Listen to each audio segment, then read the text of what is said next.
நல்ல வலுவா நல்லா அது வீட்லேயும் பண்ணல, கோயிலையும் அது ஆரம்பத்தில் அது தெரிஞ்சுக்கிறது சொல்கிறேன். இந்த கலியுகத்துக்கு நாம சங்கீதத்துக்கு பெருமாள் சங்கீதம் எல்லாரும் வச்சுக்கணும். எல்லா நலன்களையும் எடுக்க முடியும். ஒரு நோய் வந்தது கல்கத்தாவில், எல்லாரும் போனாங்க. இந்த ஆச்சாரியார் சீடர் மட்டும் இருந்தாங்க. நாமசங்கீதம் பண்ணிட்டே இருந்தாங்க. நோய் அவங்க டச்சே பண்ணாங்க. எத்தனையோ உதாரணம் சொல்லணும். மழையும் கூட சொல்லியிருக்காங்க. நாமளும் பக்தியாக இருக்கணும். நம்ம பக்தனாக இருக்கணும். முதல்ல இந்த அனுஷ்டானத்தோடு இருந்து நாமத்தின் மேலே நம்பிக்கை வைத்து நாமசங்கீதத்தின் மேலே நம்பிக்கை வச்சு நம்ம வீட்டிலேயே கடைபிடிக்கணும்.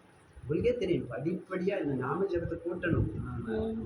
நம்ம இந்த நான் 2 ரவுண்டு பண்ணுறேன், 4 ரவுண்டு பண்ணுறேன், அதெல்லாம் அந்த காலம் தான் சொல்ல முடியும். படிப்படியாக 4 8 ஆக்கணும். ஆசைப்படணும். முதல்ல பகவான் இஷ்டத்தில் ஆசைப்பட்டு தான் அவர் கொடுப்பாரு. உள்ளதை பார்ப்பார். நம்ம என்ன நினைக்கிறோம் எல்லாத்தையும் நிச்சயமாக நாம ஜபத்தை கூட்டணும். எல்லாருமே சொல்லணும்.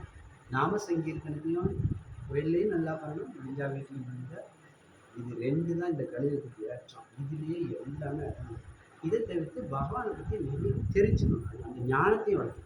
நாமத்துடைய ருசி இதெல்லாம் அவர் சீக்கிரம் சொல்லதுனால மட்டும் வராது. நிறைய படிக்கணும், படிக்க முடியலையா கேட்கணும். இப்போ எல்லாத்தையும் செல் வந்துருக்கு. நமக்கு தேவையானதுக்கு தகுந்த மாதிரி எல்லாத்தையும் கேட்டுருக்கோம். நமக்கு எதெல்லாம் தேவையோ ஒன்றும் இல்லை. ராமநாம மகிமை அப்படின்னு பார்த்தீங்கன்னா போயிடும். 1000 பேர் பேசுகிறாங்க. சொல்லுங்கள ராமநாமத்தை பற்றி கேட்கணும், ஆசைப்படும்.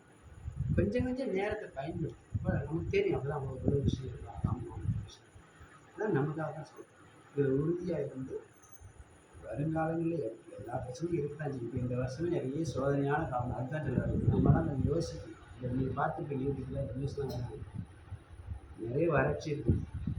மழை நமக்கு ஐப்பசி காட்டில் மழை இருக்கும். உலக அளவில் இதெல்லாம் பார்த்துருக்கீங்க நியூஸில் பார்க்குறீங்களா? ஒரு 100 வருஷத்துக்கு பிறகு ஒரு முறை வருமானம்.